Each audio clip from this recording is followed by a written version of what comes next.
You are listening to the Everything Ham Radio podcast. My name is Curtis, K5CLM, and this is episode number 33. Today we're going to be talking about Echolink, and a little bit later in the Amateur Radio Club Spotlight, we're going to be talking about the Sierra Nevada Amateur Radio Society. So, stay tuned.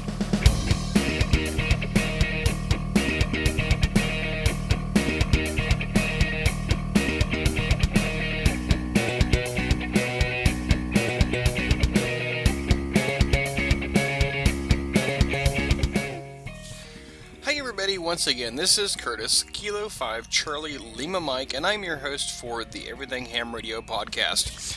This podcast is released right now, every Tuesday morning.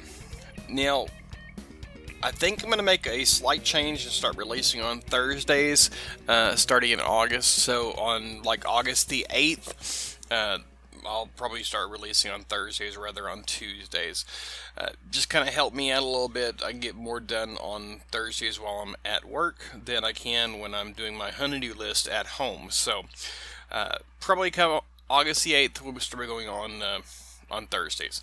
You can find links that we're going to be talking about, any additional information that we talk about in this podcast, in the show notes at everythinghamradio.com/podcast/33. That's the number 33.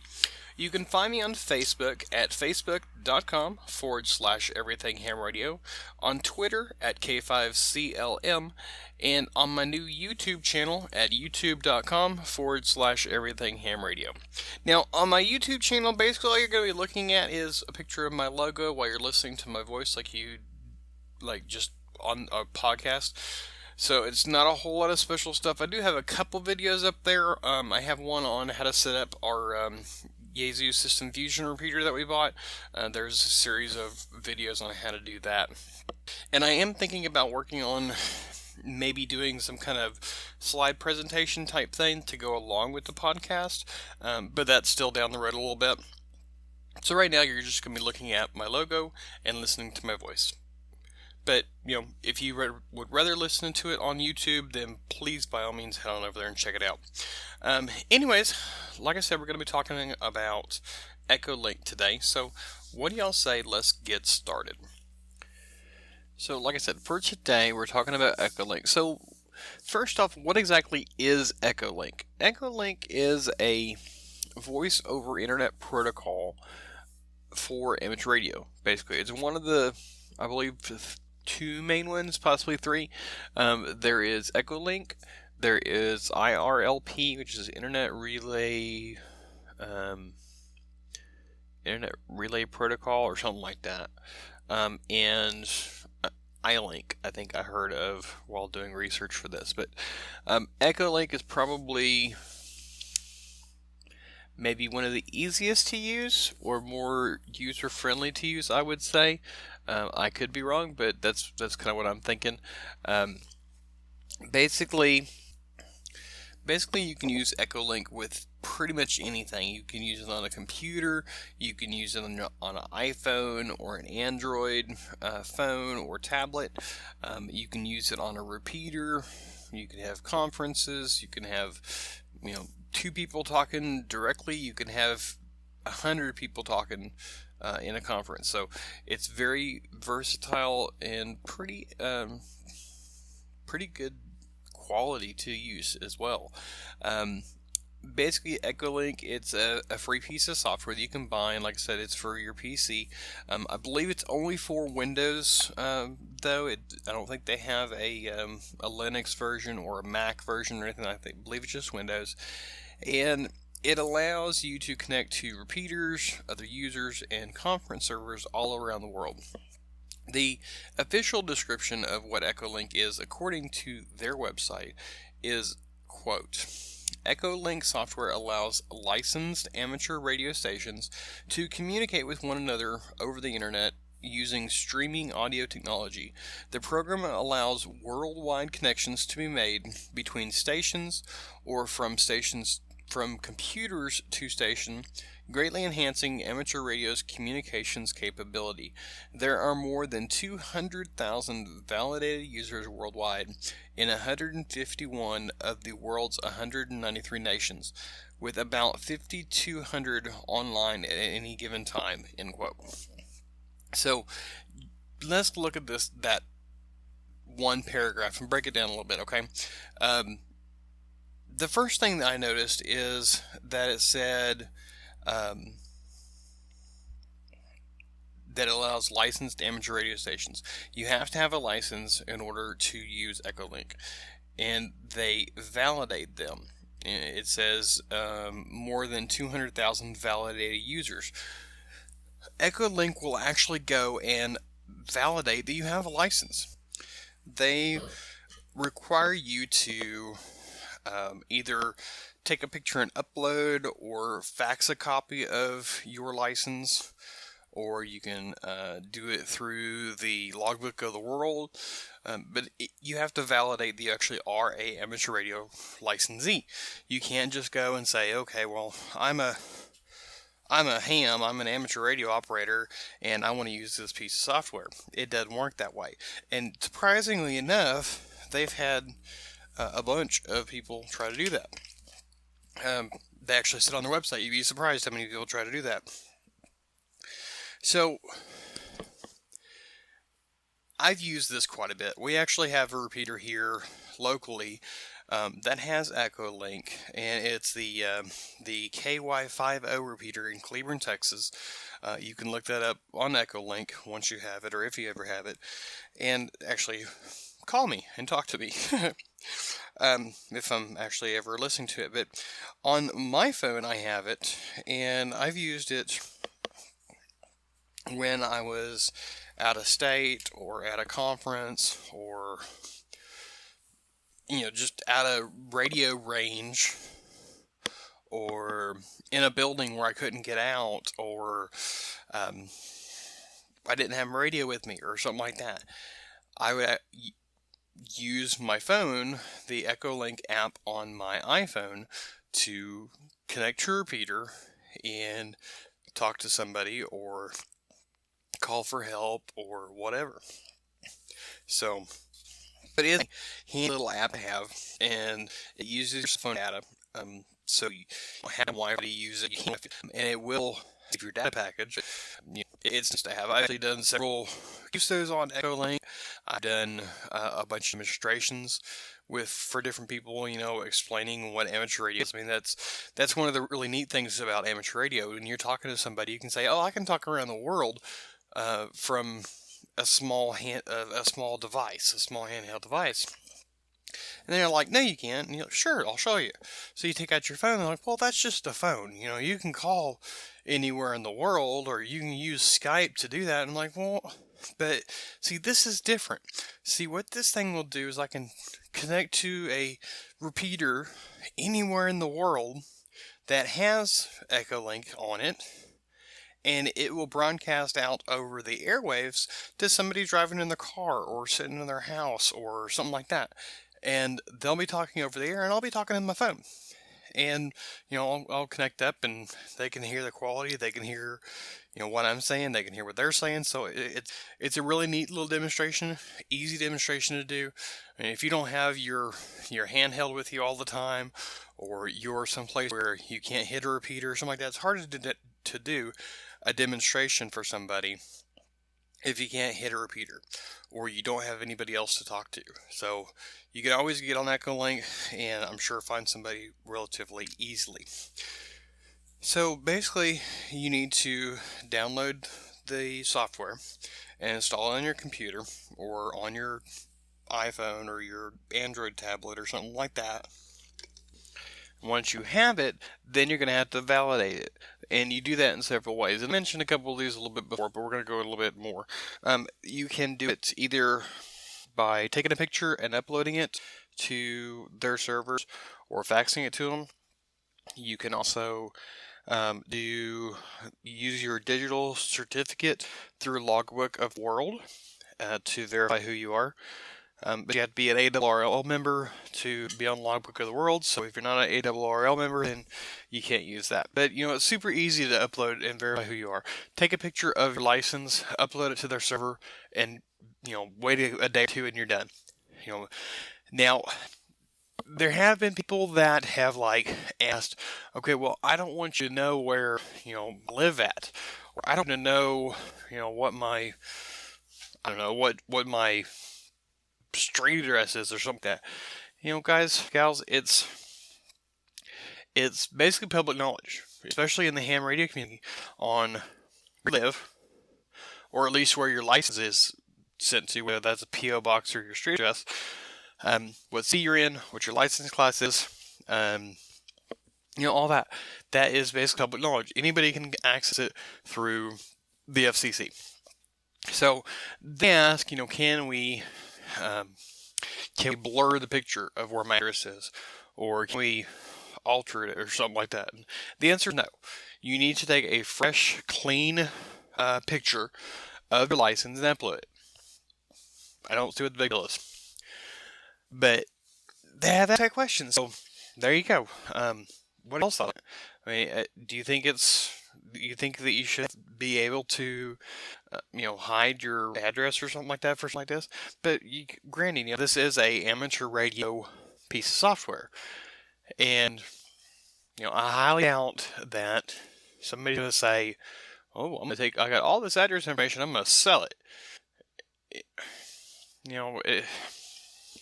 I hate to say there is people like that, but I highly doubt that they're going to do it. And they have a privacy policy and all that good stuff that they say we're not going to sell it, and I highly doubt that they would. But anyways, you can do those three things. If you are here in the U.S., you can also validate your license via the telephone or credit card based validation. How that works, I'm not exactly sure.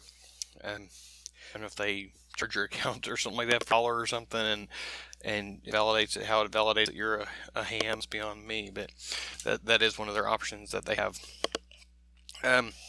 So you've downloaded Echolink and you've validated your license.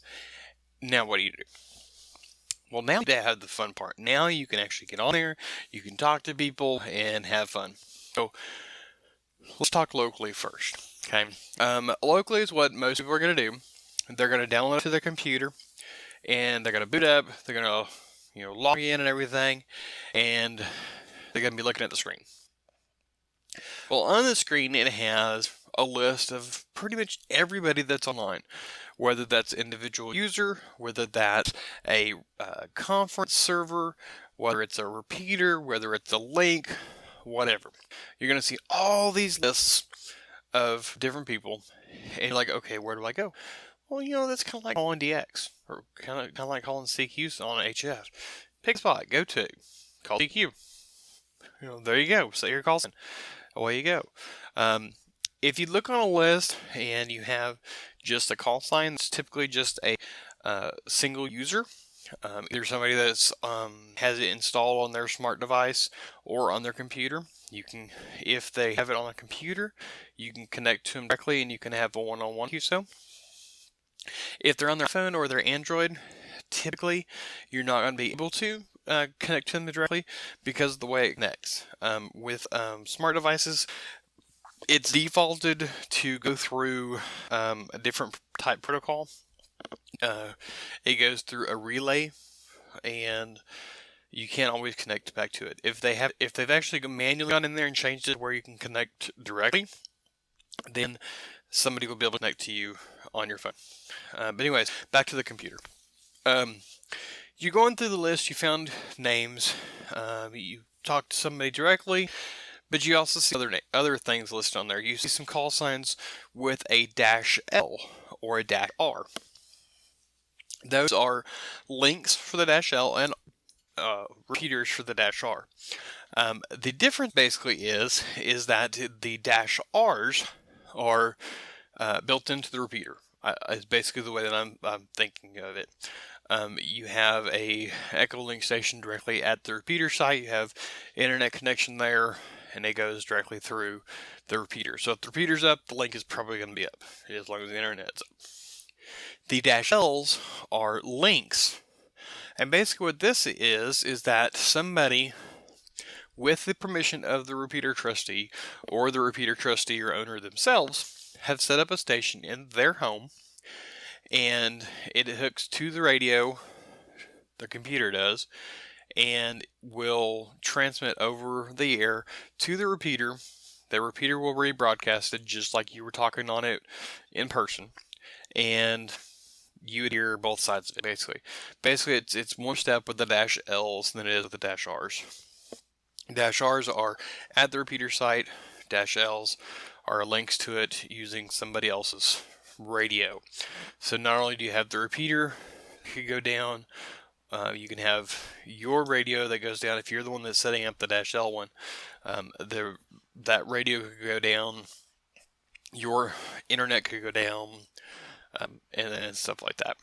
So if you see a -R, use the -R. If you don't see the -R and you want to talk to them, use the -L. Either way, it's really going to be probably about the same. You just have one more thing that can go bad with the -Ls, but either way, it's probably going to work. So the next part of it is a server. And we're going to talk about that here just a little bit, so I'm not going to go too deep into it. But basically a conference server with Echolink. And actually I'm going to talk partly about it now, partly about it later. Running locally, you can run a conference server, depending on your internet speed. Okay, each piece of Echolink software will support up to 99 users connected to your computer. So you could have you and 99 other people connected to your server and talking over Echolink. So 99 other hams, so 100 hams in a room talking. I don't know if you're going to get much work done. They're going to be talking a whole lot. But anyways, the limitation that you're going to run into, though, is that for every person that connects to your station, it requires, I believe it is 17 kbps, kilobauds or kilobytes per second, to handle, 17 kilobytes per second of upload speed to handle the traffic. So if you have an upload speed of 128K, you can connect, or 7 or 8 people can connect to your station and it still work. So not very much, but it is at least a little bit. Anyways, we're going to talk about conferencing a little bit more in the episode, so let's move on to working remotely after we get right back. So hang on to your iPods, to your car steering wheels, to your keyboards or mouses or whatever you're listening on, and we will be right back. Alright, so a couple of quick little announcements here before we get back to the topic of today. I want to thank Gigaparts for all that they've done for this podcast the last month and a half or so with the GMAG giveaway, the coupon code. I still do not know how many of you actually took advantage of the coupon code. I know about 2 weeks into it there have been only like 2 of them. I still have not heard back from my contact there at Gigaparts how many it was actually used and what our plans are in the future. But I do want to thank them for everything that they've done. Also, if any of y'all went to the Huntsville, Alabama Hamfest, you might have seen a flyer there for my podcast. Gigaparts was kind enough to allow me to make a flyer, and they printed some off, and they put them in their booths for my podcast. So if any of y'all went there and found out about my podcast through the Huntsville, Alabama Hamfest, welcome to the podcast. Thank you for listening. If you were there at the Hamfest and you visited with the Ego Parts people that were there, let me know. Let me know how your dealings were with them. Let me know what your interactions and stuff were. If you saw my flyer, please let me know in the show notes. Just leave me a comment there, or you can tweet me to K5CLM. Like I said, I don't know what the future holds for my relationship with Gigaparts. I still have not heard back from them, but hopefully we'll have another giveaway soon, maybe, or another coupon code, or something in the near future. So I will get back to y'all on that. But until that happens, the other part of this little announcement break is if you have been listening to my podcast for a while, or if you're a newcomer, thank you very much for listening. If you so feel inclined to assist me financially with the hosting, with email, with the website, all that takes money, and the more and more that I end up doing, the more and more it's going to cost. The more downloads I have, the more episodes I put out, whatever, it's going to cost more. Right now, it's running about, I want to say about $50 a month or so. So if you feel so inclined to assist financially, there's several ways you can do it. You can make a one-time donation through PayPal. You can find a link at the bottom of the show notes. You can also become a monthly contributor through Patreon. Or you can simply shop on Amazon.com using my affiliate code. Information on how to do all this is on the support page for my site. You can find it at everythinghamradio.com/support. So head on over there if you feel so inclined to do so, and I thank you in advance. Okay, well, I think that is about all the announcements. One more thing. Like I mentioned at the top of the episode, I do believe I'm going to start doing this on Thursdays is when I'm going to release this after this episode. So starting on episode number 34 will be released on August the 8th. So anyways, alright, back to Echolink. Alright, we're back. So far we've talked about using Echolink remotely, either on your computer, your tablet, your smartphone, whatever. There is another aspect to Echolink that if you see that -R in the Echolink user list, if you see the -R, this is what it is. Okay, basically it is a remote station using Echolink that is tied into a repeater or tied into just a simplex frequency. Basically, it's for when you run things remotely. Hence the word Echolink remotely, right? Okay, so anyways, basically, when you run Echolink remotely, when you're not actually there, you need some way of accessing it, and that's where DTMF comes in. And we've talked about DTMF before. I didn't quite remember exactly which episode that was, but we have talked about it before, and I will try and find exactly where it was that we talked about it. It might have been just a blog post, but basically DTMF is when you press the little buttons on your radio or on your phone or something like that, and it's a vital aspect of what Echolink is. You know, if you have Echolink on your local repeater, you're going to have to key up. You're going to have to press some kind of key combination to tell the repeater to activate the Echolink to connect to some station. Okay, you might have, node 9251 that you want to connect to on Echolink. Well, you can go in there and you can type in, if your connect command on your repeater is *C, you put *C 9251, and it will send the proper commands to Echolink to connect to that node. So it's really not that hard on the user side of things, as far as accessing it and what to do. But on the other side of things, on the what's called the sysop, the system operator side of things, it can be a little bit more hairy, so we're going to talk about it just a little bit. Okay, basically you're going to need a radio. You're going to need some piece of hardware in between the radio and the computer, and you're going to need a computer. Now, there are several options that you can use for that part between the radio and the computer.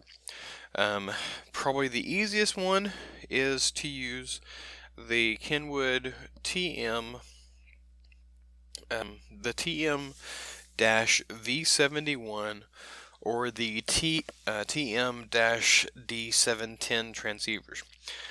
These two radios are both dual-band FM transceivers and are the only commercially available rigs with Echolink capabilities built in. With these two radios, you don't need any special interface. You can use the optional PG-5H cable or a homebrew cable to connect the rig to your PC. I did include a link to those two transceivers, as well as instructions on how to, or frequently asked questions about using Echolink with them, in the show notes. So head over there and check them out. If you don't have a Kenwood radio, or for some strange reason you don't like Kenwood, if you can't tell, I'm a Kenwood liker, there are several other options for your Echolink pleasure. You can use the WB2REM and G4CDY's linking interface. These interfaces are available fully separated or in kit form. The original circuit was described in the QST magazine in March 2002. There are newer models that have been developed and that have new features, so go to their website for additional information. You can use the W5TXR Electronic Labs interface. It is a Echolink or multi-mode interface. It is available as a kit or completely assembled and tested. Either a serial or USB models are available. They are Part 15 compliant, or they're pending their Part 15 compliance, so you can't use it on anything other than ham, I guess. You can use a USB or serial port Echolink interface. Advanced repeater systems offer several Echolink interfaces: a low-cost serial port PCB device, a USB device with speaker and microphone plugs for most portable radios, and a USB universal device can be interfaced to virtually any transceiver or repeater. You can use Rig Blaster, made by West Mountain Radio. Several models of these general purpose digital mode interfaces are available, all of which are compatible with Echolink. Use Echolink's internal DTMF decoder when using Rig Blaster and set it to Vox in the sysop mode. If you use a Rig Blaster and join the Echolink QSO using the link to radio microphone, the Rig Blaster Pro model is required. Which those things I've actually used. That's actually how I have connected Echolink to just a simplex frequency using the Rig Blaster. Basically, the Rig Blaster will key the mic on the radio using the Vox feature, and it basically just interfaces between the two. It acts as like a bridge. Let's see, what else do we have? We have the G3VFP iLink/Echolink interface controller. It is fully assembled and enclosed, fully isolated interface designed especially for iLink or Echolink. Can be used with other digital modes such as PSK31. Let's see, we got the Tigertronic Signal Link USB. This USB device that functions as an external sound card with Vox Control PTT, so no connection to your computer sound card or serial port is required. Pre-wired cables are available for popular transceivers, can also be used with digital modes such as PSK31. So if you kind of notice a trend here, a lot of these interfaces can be more than just can be used for more than just Echolink. If I could talk today, that would be great. There is a couple other interfaces that are listed in the show notes. Some of them are already made. Some of them are just test kits. So head on over to the show notes for links to other interfaces as well as all the ones we've talked about. Next, we're going to be talking about conferences. Conferences, like we said before, it can be run locally from just your individual machine. It is limited to only 99 users, and it is limited to your upload speed capabilities. There is another type of server, which, basically if you're going to have a conference type thing, you can use that. If you plan on having more than just 99 people in there for some reason, if you're using a big net, if it's going to be, a worldwide net or a whole bunch of people or something like that, you're going to want something a little bit more robust, something a little bit more not as limited maybe than just the standard Echolink package. In instances like this, the people will make actual conference servers. It'll be a dedicated computer, and it'll be somewhere where there's high-speed internet connection, both upload and download. There will be backup power. There will be maybe even redundancy. And in instances like this, you really don't want to use the Echolink software because you're only limited to the 99 users. You might get more than 99 users, then what you gotta do? In that instance, you can use a piece of software called the Bridge. And the Bridge is a program that was developed separately from Echolink, but it can be used as Echolink. And as of version 1.06, it can be used to host a conference. This software is also used for IRLP, for iLink. So it isn't just used for just Echolink. It can be used for other things.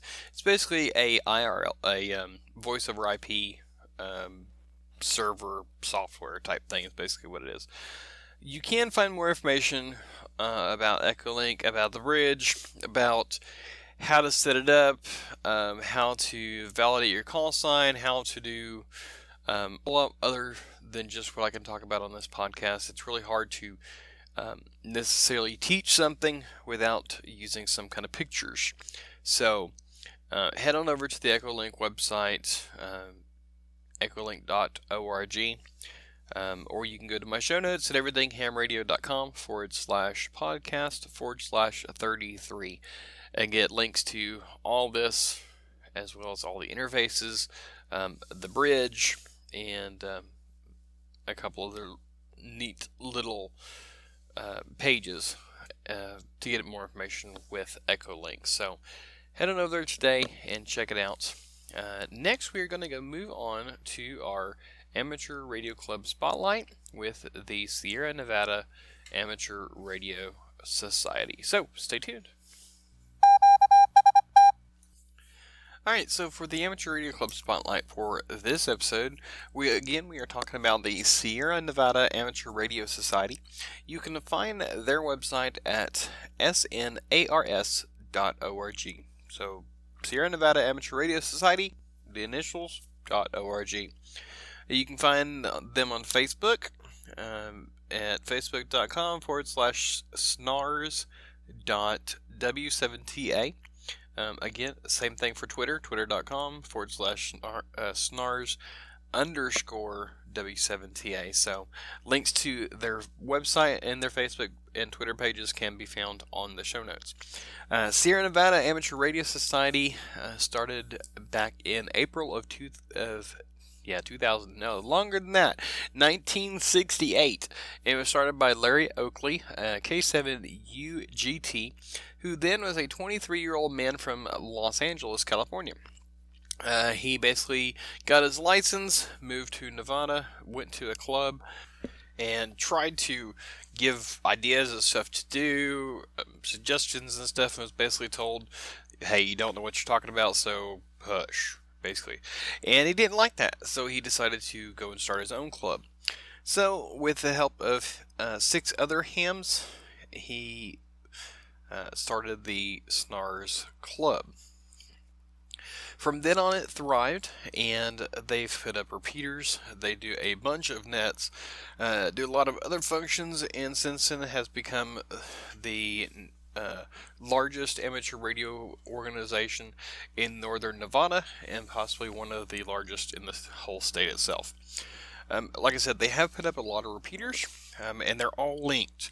They have a 147.15 repeater with a 123 tone, a 147.21 repeater with a 100 tone, a 147.030 repeater with a 123 tone, 146.925 with a 123 tone, 146.670 also with a 123 tone, and a 444.875 with a 100 tone.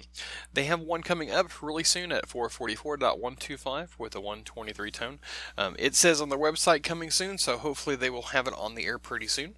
I believe a bunch of these actually have the Echolink and the IRLPs connected to them.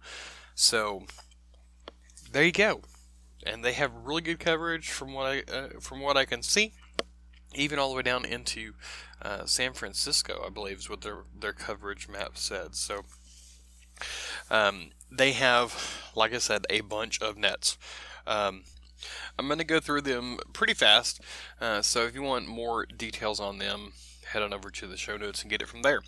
Okay, they have the daily net at 12 p.m. on their entire linked repeater system. Sundays at 6 p.m. they have Red Cross and Net Disaster Net 147.3. Monday through Friday at 10 a.m. they have a morning net 147.3. Also on RLP 9109. Also Mondays at 10 a.m. they have a hospital net on the same frequency. I'm not sure exactly how that works, but it is a different IRLP of 9258. Mondays at 9:15 p.m. they have a Bishop's Storehouse net over the entire linked repeater system.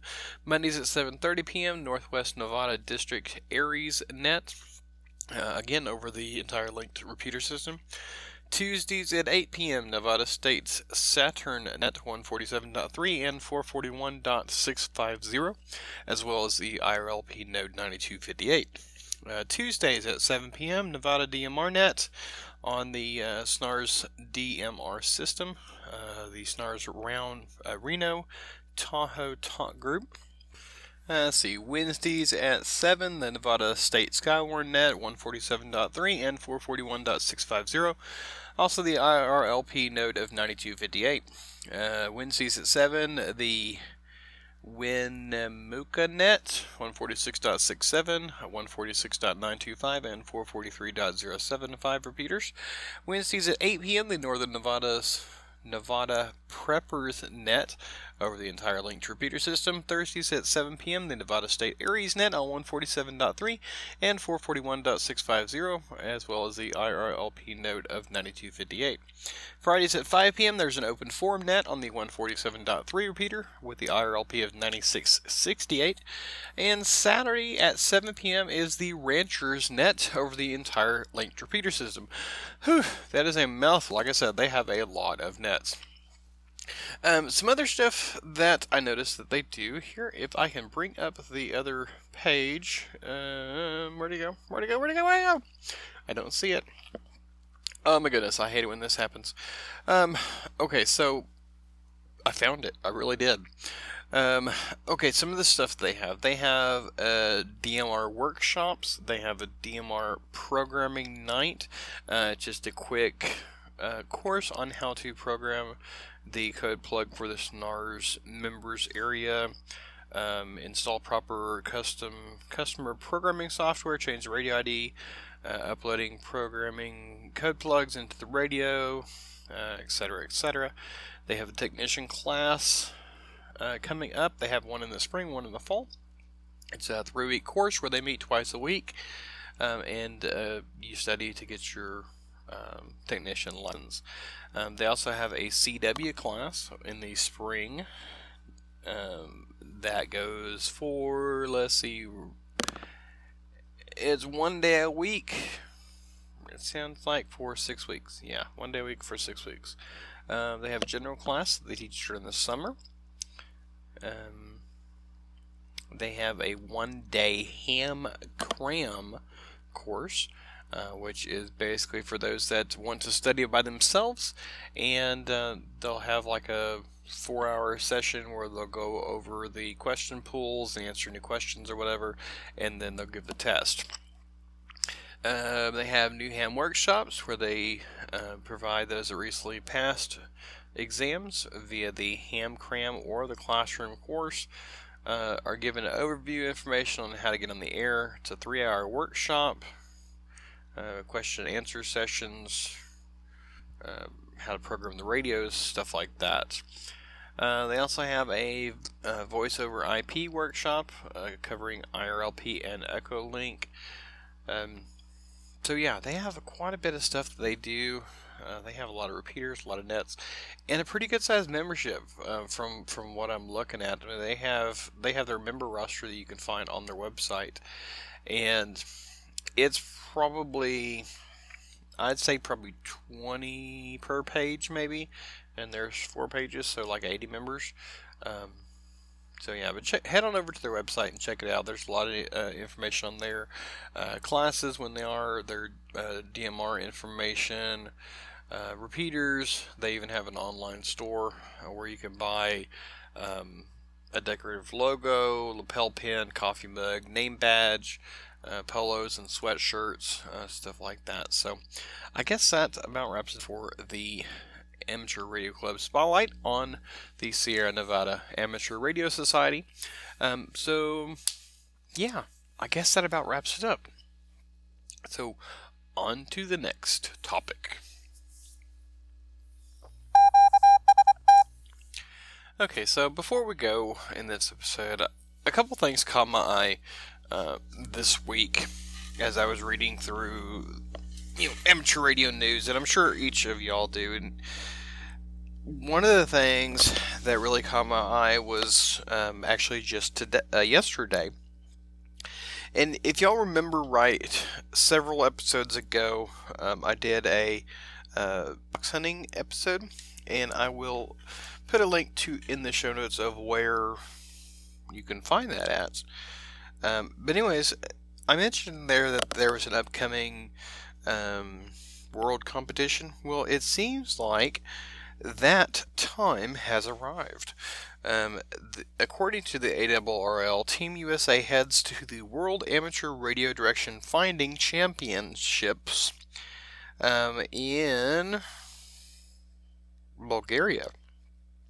And it actually starts the day this podcast episode is released. So, August the 30th, the competition will get underway with the 80-meter Classic ARDF World Cup event. There are 5 members of Team USA that will participate. World Cup events over the next 3 days. The 2-meter Classic, the Sprint, and the Foxoring, something like that, serve as world-class training and opportunity for individual medals.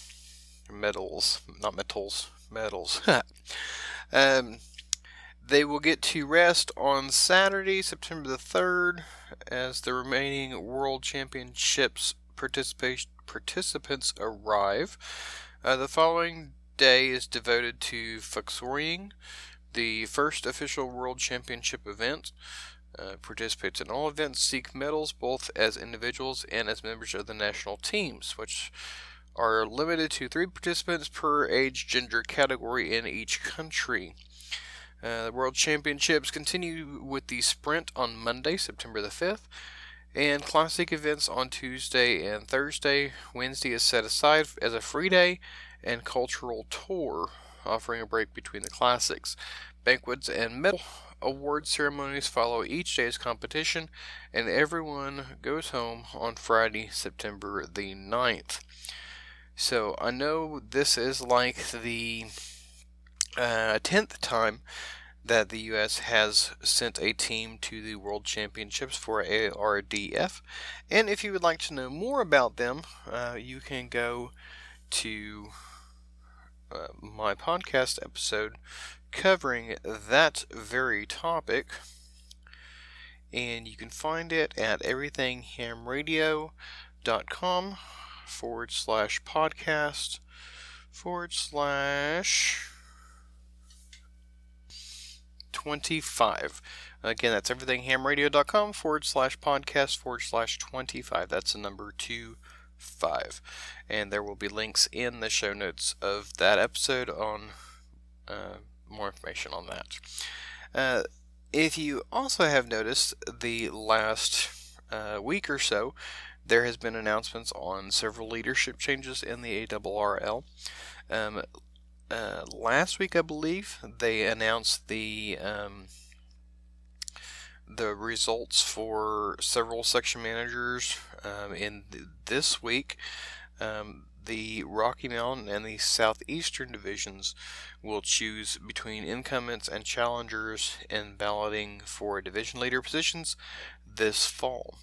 In the Rocky Mountains and South divisions, contest exists for the director's seat. In the Southwest division, the incumbent vice director is not seeking another term, and no other candidates came forward, setting the stage for a separate nomination and election process. Other candidates for 2007 to 2019 terms in the affected divisions are running unopposed. All candidates have been found to be eligible by the Ethics and Elections Committee to run for office. In the Rocky Mountain Division, incumbent Director Dwayne Allen, WY7FD, faces a challenge from Garth Crow, WY7GC. Allen has served as Rocky Mountain Division Director since January. As Vice Director, he has succeeded Director Brian Mileshoshuki. I know I'm like butchering the name, and I'm sorry.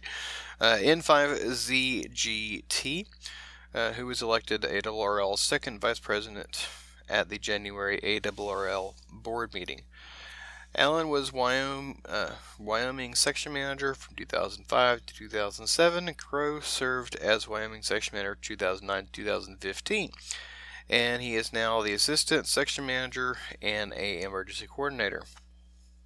In the Southeast Division, former Director Greg Serrett, W4OZK, will attempt to regain that position from sitting Director Doug Remum, K4AC. Serrett served as the Southeastern Director from 2008 to 2013 and is a past Alabama section manager. The sole candidate for the Southeastern Director Vice President slot is Joseph Turretti, N4ZUW of Deerfield Beach, Florida. He has been declared elected.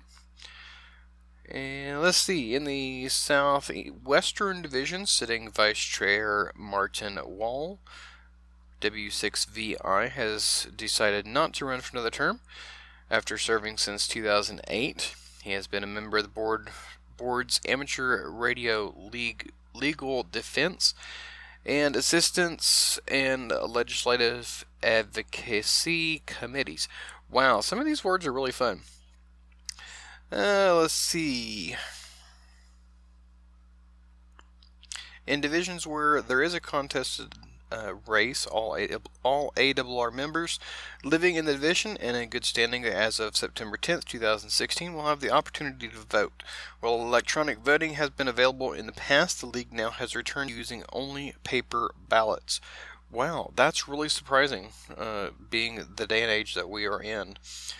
Ballots and candidate statements will go out to members eligible to vote in the Rocky Mountains and Southeastern divisions no later than October 1st, 2016. Completed ballots are due back to the ARRL headquarters by noon Eastern Time on Friday, November the 18th. They will be counted on that day and results announced as soon as all are available.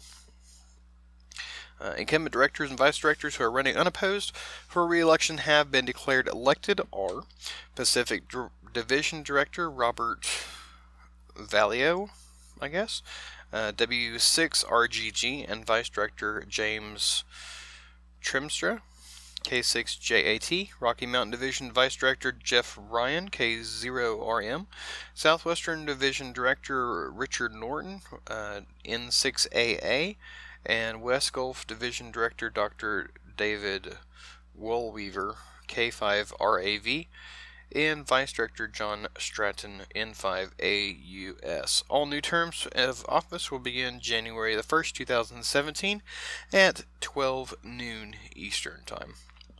So I guess that about wraps it up for today. Let me know in the comments what y'all think of the changes basically that I'm talking about again real fast. On the 8th of August, or the 8th of September rather, I'm going to start releasing my podcast on Thursdays. It's going to help me tremendously on spreading the word that it's out, basically.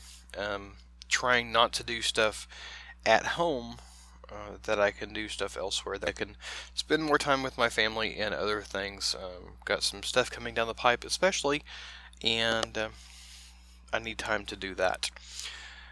Also, what y'all think about the solo head versus interview style podcast? I would really like to do more interview styles. However, it gets kind of hard sometimes. If you would like to be interviewed on this podcast episode, just let me know. Send me an email to k5clm@everythinghamradio.com. Let me know what you would like to talk about, and we can go from there. So anyways, I guess that about wraps it up. I want to thank each and every one of y'all for listening and tuning in today to the Everything Ham Radio podcast. My name is Curtis, and my call sign is Kilo 5 Charlie Lima Mike. Again, you can find all the links that we've talked about today, as well as some additional information in the show notes of today's episode at everythinghamradio.com/podcast/33. That's the number 33. If you want to receive emails on when I publish a new podcast episode or a new blog post, you can go to everythinghamradio.com/subscribe, fill out that information, or actually you can just go to the bottom of the show notes, fill that out, and click sign me up, I believe is what it says. You'll be sent an email that you will need to click the link on, or that's in it, to confirm that you are actually the one that requested to be put on the email list. You can also follow me on Facebook at facebook.com/everythinghamradio. You can follow me on Twitter at K5CLM. And last but not least, you can follow me on my new YouTube channel at youtube.com/everythinghamradio. There are a couple other social media platforms that I am on. You can find those in the menu bar at the top of the page under social. So, I guess until next time, I'm not sure what our topic is going to be, but I guess until then, on September the 8th, this is K5CLM signing out. 73, y'all.